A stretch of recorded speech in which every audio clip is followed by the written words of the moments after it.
வணக்கங்க. இன்றைக்கி நம்ம வந்து அரச மரத்து பிள்ளையாருக்கு கற்பூர வள்ளி செடியுடைய இலை எப்படி மாலை கட்டி போகிறதாங்க பார்க்க போகிறேன். இந்த செடி பார்த்திங்கன்னா நான் வீட்லேயே தொட்டியில் வளர்த்துருக்கேங்க. பார்த்திங்கன்னா தெரியுங்க, ஒரு சின்ன ஒரு கிளை வச்சவே நம்மளுக்கு நல்லா அந்த மாதிரி செடி நல்லா கடகடன்னு வளர்ந்துருங்க. இப்போ இந்த இலையை நம்ம பறிக்க போகிறோங்க. இப்போ பார்த்திங்கன்னா கையில் முடிஞ்சால் நீங்கள் வந்து பறிச்சுக்குங்க. அப்படி முடியலிங்கன்னா இப்போ ஒரு இலையாங்க நம்ம கத்திரிக்கோலில் இதனுடைய காம்பு வந்து கொஞ்சம் சின்னதாகவே இருக்குங்க. அதனால் இதை பார்த்து நம்ம கட் பண்ணிக்கணும். கட் பண்ணி ஒரு தட்டில் வச்சுக்கலாம். கட் பண்ணும்போது கொஞ்சம் சைடில் கட் பண்ணால் கூட அடுத்த இலை வந்து துண்டாயிடும். அதனால் நம்ம பார்த்து கட் பண்ணிக்கலாம். கொஞ்சம் இந்த செடியில் வந்து சின்ன இலை கூட இருக்குது. நம்மளுக்கு மாலை கட்டுறதுக்கு எது கரெக்டாக இருக்குமோ அந்த மாதிரி கட் பண்ணி எடுத்துக்கலாம். இப்போ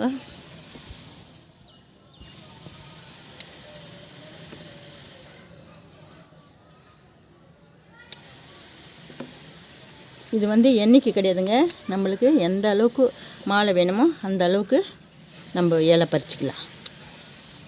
பார்த்திங்கன்னா நம்ம மாலை கட்டுறதுக்கு தேவையான அளவுக்கு இலை பறிச்சாச்சுங்க. இப்போ தண்ணியில் நம்ம அலசிடலாம். இப்போ பார்த்திங்கன்னா செடியில் வந்து காற்றுல டஸ்ட் எல்லாம் படிஞ்சிருக்கோம். சிலது வந்து ஓட்டை விழுந்துட்டுருக்கோம், பூச்சி அரிச்சிட்ருக்கோம். அதனால் அந்த மாதிரி இலையெல்லாம் எடுத்துகிட்டு நம்ம நல்ல இலையாக பார்த்து மாலை கட்டலாம். பார்த்திங்கன்னா நம்ம இலையை தண்ணியில் அலசின்னு வந்தாச்சுங்க. தண்ணி நல்லா எடுத்துகிட்ட பிறகு இந்த மாதிரி ஒரு இலையாக எடுத்து நம்ம நூலில் கட்டிக்கலாங்க. இந்த நூல் பார்த்திங்கன்னா கொஞ்சம் கனமாக இருக்கிற நூல் மாதிரி இருந்தால் பரவாயில்லைங்க. இந்த மாதிரி இருக்கட்டும், இல்லை இந்த கனத்துக்கு கூட இருக்கட்டுங்க. இந்த அளவுக்கு இருந்தால் பரவாயில்ல. இந்த மாதிரி எடுத்துக்கலாம். இப்போ ஒரு இலையாக வச்சு நம்ம கொஞ்சம் இதில் காம்பு சின்னது இருந்தால் எடுக்க வேண்டாம். கொஞ்சம் காம்பு நல்லா லென்த்தாக இருக்கிறதா பார்த்து எடுத்துக்கலாம். முதல்ல இந்த மாதிரி ஒரு முடி போட்டுங்க, சுற்றிக்கணுங்க. சுற்றிக்கிட்டு அதுக்கப்புறம் நம்ம எப்போ பூ கட்டுறோம் பாருங்கள், அந்த மாதிரியே கூட இது கட்டிக்கிட்டு வரலாம். இது இலை அகலமாக இருக்க வச்சு கொஞ்சம் அதை இடைவெளி விட்டு கொஞ்சம் தள்ளி தள்ளி கட்டிக்கணும். இப்போ இது கட்டியாச்சுன்னா இந்த அகலம் இருக்கு இல்லைங்களா, அது கொஞ்சம் தள்ளி வச்சு கட்டிக்கணுங்க. இப்போ கொஞ்சமாக இப்போ அதே மாதிரி ஒரு முடிச்சு இதை சுற்றிக்கிட்டு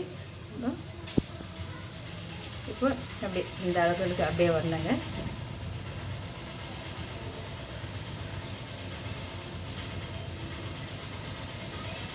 இப்போ கை நல்லா பிடிச்சிக்கிட்டு இதே மாதிரி இது மாதிரி வருங்க. இருக்கிற இலையில நம்ம இந்த மாதிரி கட்டிக்கலாம். கொஞ்சம் கேப் விட்டு பார்த்திங்கன்னா நான் கற்பூரவள்ளி இலை மாலை கட்டியாச்சுங்க. நான் வந்து இந்த அளவுக்கு கட்டியிருக்கேங்க. உங்களுக்கு இன்னும் பெருசாக வேணாலும் கட்டிக்கோங்க, இல்லை இதோட கொஞ்சம் சின்னதாக வேணுனாலும் நீங்கள் கட்டிக்கலாங்க. இப்போ பார்த்திங்கன்னா இந்த மாலை நம்ம எதுக்கு போகிறோம்னா, நம்ம நினச்சதெல்லாம் நடக்கணுன்ட்டுங்க. இப்போ பார்த்திங்கன்னா கல்யாணம் ஆகாமல் இருக்கோம், அதுக்கு வேண்டிக்குவாங்க. இன்னும் பார்த்திங்கன்னா குழந்தை பிறக்காமல் இருக்கோம், அதுக்கும் வேண்டிக்குவாங்க. நல்லா பிள்ளைங்க படிக்கணுன்ட்டு, வேலை கிடைக்கணுன்ட்டு, இல்லை வீடு மேலே வாங்கணுன்ட்டு, இது மாதிரி பொருள் நகை நட்டு வாங்கணுன்ட்டு, இது மாதிரி நம்ம என்னென்ன எண்ணங்கள் நம்ம மனசில் இருக்கோ அதெல்லாம் வேண்டிக்கிட்டு அரச மரத்து பிள்ளையாருக்கு இந்த கற்பூரவள்ளி இலை மாலை கட்டி போட்டால் நினச்சதெல்லாம் நடக்குங்க. இந்த மாதிரி நீங்கள் செஞ்சு பாருங்கள்.